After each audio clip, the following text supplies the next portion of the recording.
מוזיקאי כבר הרבה מאוד זמן, למדתי ברימון, אני מלמד גיטרה כבר 13 שנה. כשהייתי בן 9 נפצעתי בפיגוע יחד עם כל המשפחה שלי. כל הרצון להוציא תקליט זה בשביל לעשות טוב לאחרים.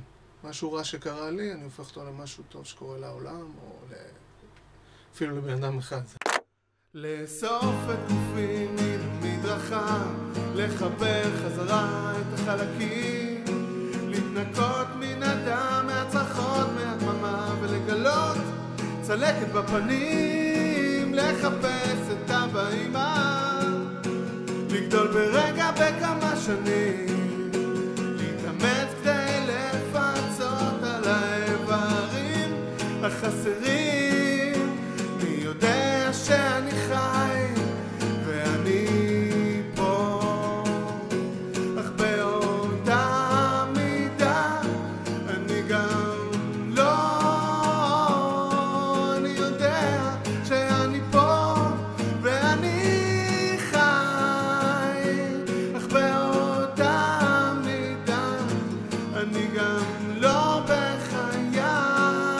לאסוף אותו מן המדרכה, ילד קטן מדמם שלא גדל, לחיות איתו בפחד, לחיות איתו בצל, לסחוב אותו לכל מקום, את כל הכובד לסחוב, כשרגל אחת כבר איננה והשנייה מתחילה לכאוב. אני יודע שאני חי ואני פה, אך באותה מידה אני גם לא. אני יודע שאני פה ואני חי, אך באותה מידה אני גם לא בחיי. ובכל מקום השיר הילד, עקבות של דן, של ילד מת שהייתי לפני הרבה מאוד זמן.